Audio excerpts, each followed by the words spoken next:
iOS 16.1 is out, and these are the new available features. Before I get into it, make sure to give me a thumbs up if you enjoyed this type of content, and subscribe to the channel if you haven't subscribed yet. So starting off, the battery percentage was missing on some phones, and right now on iOS 16.1, it is also available on the iPhones 10R, 11, 12, and 13 mini. Also, iOS 16.1 brings iPhone users the updated battery icon. If you watched my latest settings video, you probably saw the old battery icon, but the new one is now available, and I can say that I do prefer it. To enable it, simply go to Settings, press on Battery, and right here, enable battery percentage. If you want to disable it, simply disable it right here. I do like it, as I mentioned, so I will leave it enabled. Next, wallpaper updates. You now have the option to change the wallpaper on settings. So let's go back, make sure you press on wallpaper, and as you can see, you now have the option to add new wallpaper. As it says here, change your wallpaper from the lock screen. You can also do that as you were already doing on the regular iOS 16, but you now have the option to add a new wallpaper here. If you press, you get the same options to choose the featured wallpapers, suggested photos, photo shuffle, weather and astronomy, emoji collections, and color. So it's just an easier way for you to add a new wallpaper if you want to do it on the settings. And if you're like me and you like to use dark wallpapers, the dynamic island now has an outline that matches the app color theme. But what does that mean? Okay, let's say that you just set a new timer. So I'm gonna start this timer, and now I'm gonna open Instagram. As you can see, there is an orange outline around the timer, and there is a gray outline around the Spotify. So it simply matches the app color theme. And still talking about the dynamic island, it now works when using the accessibility feature. So if I swipe down to enable the accessibility feature, I can now interact with the dynamic island. This was not available on iOS 16.0.2. Let me stop this timer. We don't need it right now. I'll also close Spotify. And now when you take a screenshot, you will see that the UI was updated. Let's press on the screenshot right here.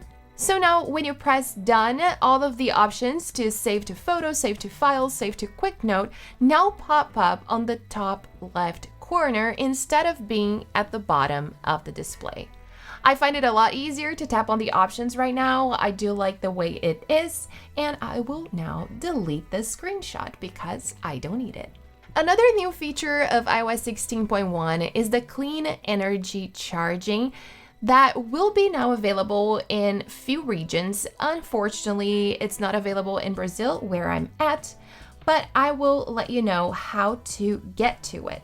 So make sure you open settings, press on battery, and the new clean energy charging should show right here at the bottom for you. So you now have the option to enable or disable this feature. And unfortunately, another new feature of iOS 16.1 that isn't available for me for some reason is the iCloud shared photo library that allows you to share your photo library with a total of 6 people that are in your family plan. So to enable this, make sure you go to settings, press on your name, then press on iCloud, photos, and right here you will have the option to enable the shared photo library. Next, something else that I can't wait to test is the live activities feature. It is now available on the new update, but not all apps support it yet.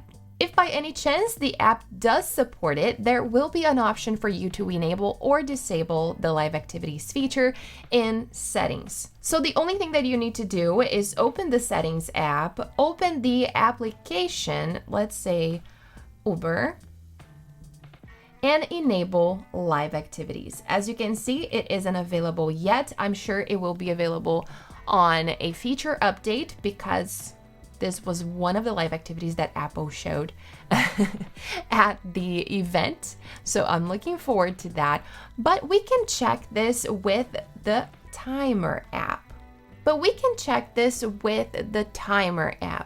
So let me start a new timer again. And if I press on the side button to go to the lock screen, you will see that the timer is showing up on the display.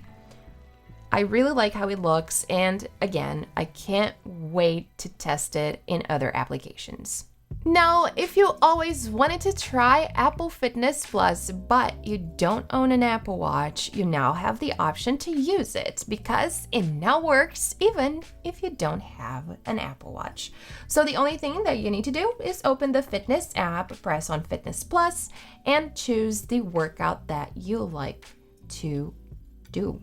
So as you can see, I don't have a subscription at the moment, so I can simply subscribe to it and start working out with Fitness Plus. If you're curious to know what I think about it, I will say that I really like the workouts that Apple Fitness Plus have. I am currently going to a gym where I have a personal trainer, so I don't need Apple Fitness Plus at the moment. But if you don't have access to a gym, if you don't have access to a personal trainer, I feel like this is a great option for you. So I recommend you try it out. You probably have the option to test it for free. So I recommend you do it. And then also let me know in the comments what you think about Apple Fitness Plus. Home now has Matter support, which is the smart home connectivity standard, and Matter allows a better connectivity between smart devices from different companies. So HomeKit, Alexa, and Google Assistant, for example. If you're interested, iPadOS 16.1 and macOS Ventura were also released, and the iOS 16.1 also brings bug fixes to the iPhones. There are three main ones. Deleted conversations may appear in the conversations list in Messages. The dynamic island content was not available when using Reachability, which I showed you guys, and CarPlay may fail to connect when using a VPN app. You can also check the full update list on Apple's website. I've added a link for it down below in the description. And last but not least, satellite connectivity is not available yet, but it should be available in November. And these are the new available features on iOS 16.1. If you enjoyed the content, please give me a thumbs up and subscribe to the channel if you haven't subscribed yet. Thanks for watching, and I'll see you guys next time.